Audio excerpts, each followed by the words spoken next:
financial statement analysis. And within the financial statement analysis, first thing that we look at is how to understand profit and loss statement and then carry out profit and profit and loss analysis or profitability analysis. So for profitability analysis, we need to look at four things. Number one, we need to do revenue analysis. Number two, we need to do cost analysis. Number three, we need to do margin analysis. And number four, we need to do growth analysis. Growth analysis क्या मतलब है कहने का मतलब यह है कि सबसे पहले हमको मालूम करना होगा कि कंपनी के रेवेन्यूज़ कैसे इंप्रूव हो रहे हैं. दूसरी जगह हमको मालूम करना होगा कि कंपनी की कॉस्ट का क्या बिहेवियर है. At the third point we would need to look at the margin analysis. That means company के मार्जिन कैसे हैं, how are the margin of the company at the gross profit level, at the EBITDA level, at the EBIT level and so on and so forth. And finally चौथे number पर हमको देखना होगा कि growth analysis, यानी कि company की growth कैसी है. How is the growth of the company as far as the top line is concerned, and how is the growth of the company as far as the bottom line is concerned. Now, how do we figure out the revenue analysis, cost analysis, margin analysis, and the growth analysis? That is what we will understand. So for doing the revenue analysis, we will do two things, and we will do four things, and those four things are: number one, do the segment analysis. Segment analysis का मतलब क्या है? अगर कोई company है, उसके 4-5 segment हैं, right. तो सेगमेंट में B in terms of the product, segment में B in terms of the geography. So whatever it may be, do the segment analysis. And that means what? That means do the revenue analysis of all the segments which are there as part of that company. And that is what is point number one under the revenue analysis. Point number two under the revenue analysis is do the product analysis. So what is the meaning of product analysis? A company may have 7, 8, 9, 10 products. So Maruti produces so many cars. Maruti has got so many models. Bajaj Auto produces so many motorcycles or three-wheelers. They have got so many models of three-wheelers and two-wheelers. So what we need to do as part of the revenue analysis, we need to figure out कि ये जो company के जितने सारे models हैं उनकी हर model की profitability कैसी है, हर मॉडल से कितना कंट्रीब्यूशन पर यूनिट मिलता है, हर मॉडल की सेलिंग प्राइस कितनी है, हर मॉडल की वेरिएबल कॉस्ट कितनी है, हर मॉडल की फिक्स कॉस्ट कितनी है. And that is what we need to do as part of the product analysis. Number three that we need to do as part of the revenue analysis is quantitative analysis. That means how is the quantity that the company is producing in all the segments for all the products, and how that quantity is improving, and how that quantity is changing from period to period. And that is what we will need to do as part of the quantitative analysis. And finally what we need to do is the pricing analysis. And I'm sure you can understand, ultimately the top line of a business and the bottom line of a business will depend as to how good is the pricing of that company. So we will need to look at the pricing mix of that company for different segments and also for different markets. And this is how, friends, we will complete the first part of the P&L analysis, and that is revenue analysis. Now the second part of the profit and loss analysis is the cost analysis. How do we understand the cost? And please remember, cost can be understood in 8 different ways. So number one, cost can be understood by doing the raw material analysis. Number two, by doing the variable cost analysis. Number three, by doing the fixed cost analysis. And number four, by doing the COGS analysis. So what is the meaning of COGS? COGS would mean how is the raw material cost and the manufacturing expenses put together of that company. So we will do the analysis of the COGS. And at number 5, cost of goods sold. Yeah, COGS is cost of goods sold. Right. And cost of goods sold, sir, is the total of raw material cost and the manufacturing expenses that the company would incur for producing the goods. And total of these two items is your COGS, cost of goods sold. Now, having done the analysis of these four components of the cost, now what we do, we look at the break-even point. We look at the break-even point, and please remember, break-even point is a very important point in the financial analysis of a company. Not only in the financial analysis of a company, but also in the financial performance of a company. Please remember, जिस company का जितना break even point कम होगा उतनी उस company की operating risk कम होगी, और जितनी जिस कंपनी की ऑपरेटिंग रिस्क कम होगी उतनी उस कंपनी की प्रॉफिटेबिलिटी ज़्यादा होगी. And on the other hand, जिस कंपनी की जितनी ज़्यादा फिक्स कॉस्ट होगी उसका ब्रेक इवन पॉइंट उतना ज़्यादा होगा, और जिस कंपनी का ब्रेक इवन पॉइंट जितना ज़्यादा होगा उस कंपनी की ऑपरेटिंग रिस्क उतनी ज़्यादा होगी. क्या मतलब है इसके कहने का? इसके कहने का मतलब यह है कि अगर किसी कंपनी का ब्रेक इवन पॉइंट 80% है, इसका मतलब क्या है? इसका मतलब यह है कि इस कंपनी को before this company starts making profit, this company will have to produce 80%. This company will have to run at the 80% of the capacity. Only when this company starts operating beyond the 80% capacity, then only this company will start making profit. And if it does not do, then this company will incurring the losses. So not only we need to look at as to what the break-even analysis is, but we also need to look at as to अगर किसी company का break even point बहुत ज़्यादा है तो ये company क्या कर सकती है so as to bring the break even point down. ये कंपनी 4-5 चीज़ें कर सकती है, एंड वो 4-5 चीज़ें क्या हैं? So what a company can do for bringing the break even point down. The 5 things that this company will need to do. Number 1 is do everything possible to increase the selling price. Number 2, do everything possible to reduce the variable cost.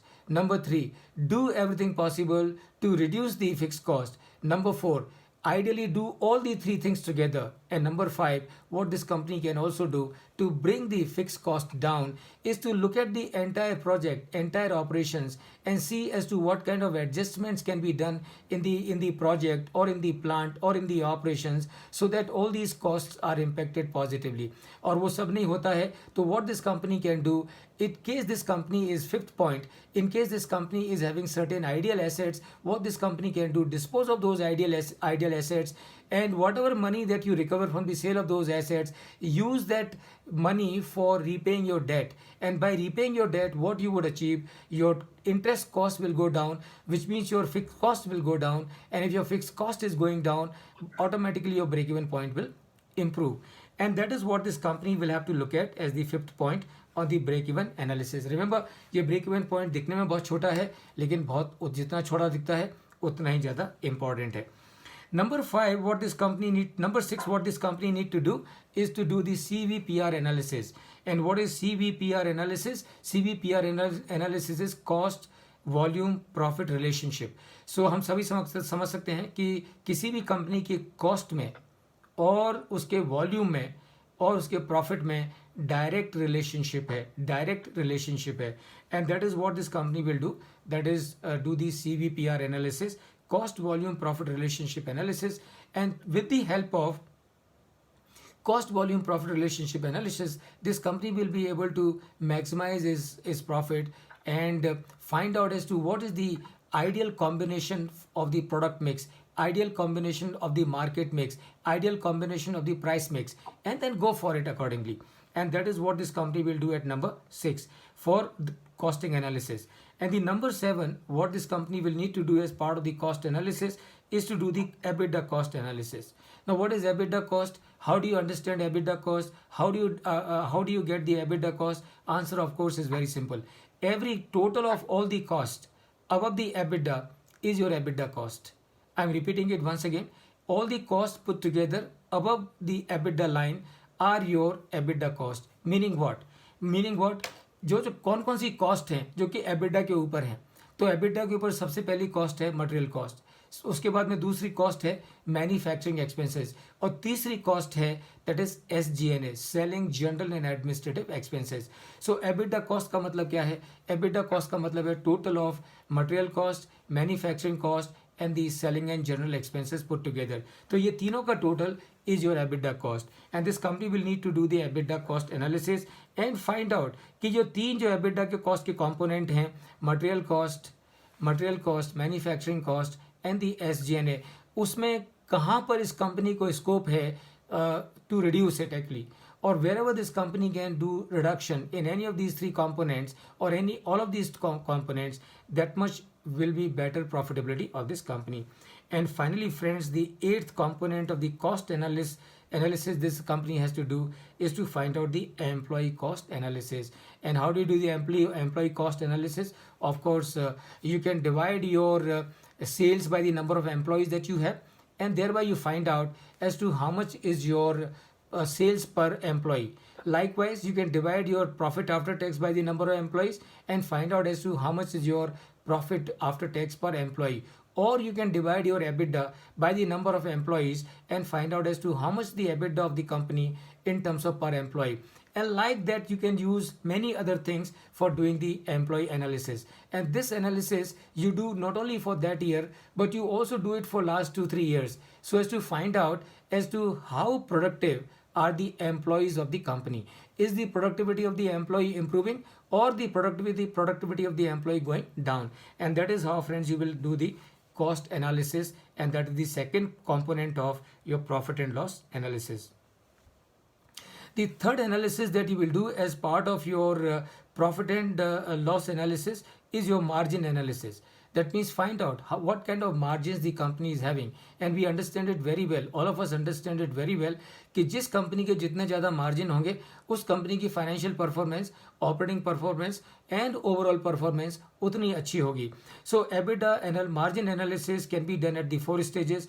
Number 1, look at the gross margin. What is the gross profit? What is the gross profit percentage vis-a-vis the sales? And that is what you find out. So अगर आपका gross profit margin over the years is improving, that's a good sign. If the gross profit margin over the years is decreasing, that is a bad sign. So do the analysis of your raw material cost, do the analysis of your selling price, do the analysis of your sales, and this will give you an idea as to in which direction your gross margins are going. Are they going northward or they are going southward? So accordingly you can work out your strategy. Number 2 that you look at is your EBITDA margin.